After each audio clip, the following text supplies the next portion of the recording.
Maybe a little too hot for some, but hell, a little jump in the lake can cool that right off. Dr. Christine Tenaglia, my wife, is somewhere in the state of Michigan. Haven't seen her very much since last Thursday because we've been sort of popping around visiting different people all over there. Where are you? I am in wonderful Spring Lake, Michigan, near Grand Haven, and I'm starting my morning run with my sister Laura. It's a beautiful, hot, sticky 75 degrees. Yeah, 75 at before 7 in the morning. That's pretty sticky, but the weather's been terrific, and I know you sort of made a little round robin so far. You've been up in Harbor Springs, Petoskey, and now Spring Lake, 3 pretty good spots. Yeah, I mean, we're very fortunate in Michigan to have such beautiful places to go and visit, and I encourage everyone to do it because there's just so many great things to do with the lake and just biking and hiking and just visiting people and enjoying the sunshine.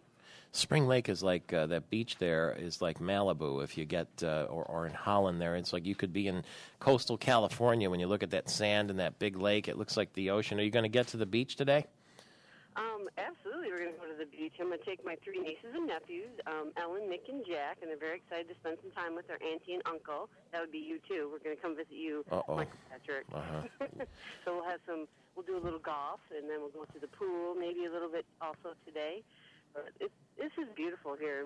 Certainly, it's fun to enjoy the natural beauty that God has created in our state. Pretty good. Now, you're going to be, a lot of times these kids get their teeth cleaned when they hang around with their auntie, and I don't know if they look forward to that or not. And I guess if little kids can look forward to going to the dentist, it's because you make it fun for them, huh?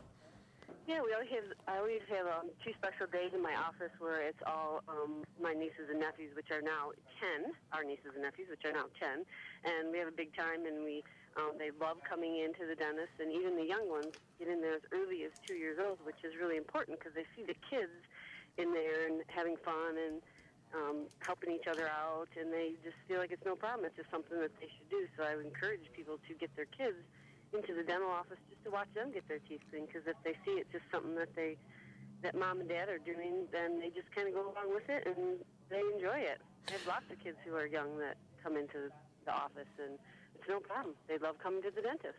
You're a dentist in Okemos, Michigan, but you get people from all across the state because of your advanced training. Let me ask you this. There's a report now that shows people are doing harm to their teeth without even knowing it. There are some habits that we have that may unknowingly affect oral health. Let me just get 10 seconds from each of them on you, on each of them from you, okay?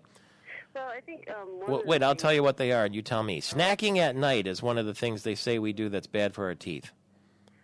Well, the reason snacking is bad at night is because it creates an acidic environment in the mouth, and food breaks down into carbohydrates, which feeds the bacteria in there. And we all have bacteria for decay, so if you feed the bacteria at night and the decreased salivary production in your mouth, the bacteria is going to metabolize and cause cavities. So that's why you want to minimize your snacking at night before going to bed. Drinking white wine is another one. That surprises me. I understand why red wine might stain teeth, but what's wrong with white wine? Well, it's the pH of the wine, and the acidity of white wine is very high. And what happens is it promotes an environment for the bacteria, again, to grow and feed and create more of an acidic environment to create cavities. So it's the acidity of the white wine that causes bacteria to grow in the mouth and cause cavities. Excessive gum chewing is bad for your jaw, it says.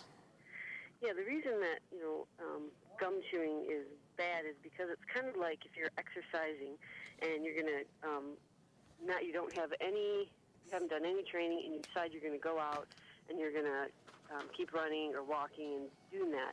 And what happens is you're building up lactic acid in the muscles, and that can cause TMJ issues because of the constant overwork of the muscles. So when the muscles are overworked and you build up lactic acid, they shorten and they pull on the structure of the head and neck area, even some of the vertebrae, so it can cause head and neck issues and TMJ issues, and that's not comfortable for anybody.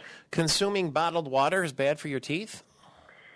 The reason that is bad, and that's really a big one I think people should be aware of, both young and old, is because it doesn't have fluoride in it, and natural water has some portion of fluoride in it, so it's important for kids, especially when they're developing in their teeth, to get the fluoride for proper development. And I think that's a big, big issue there that we're going to see some effects on a little later on.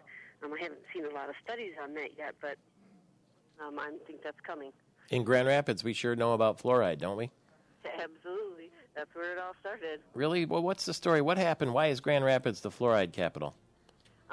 That was the first place that they introduced fluoride into the water system as a test, and that's why it's known as the fluoride capital, I guess you could call it. Okay. Smile during your run there in Spring Lake today. Say hi to everybody in West Michigan, and enjoy the day.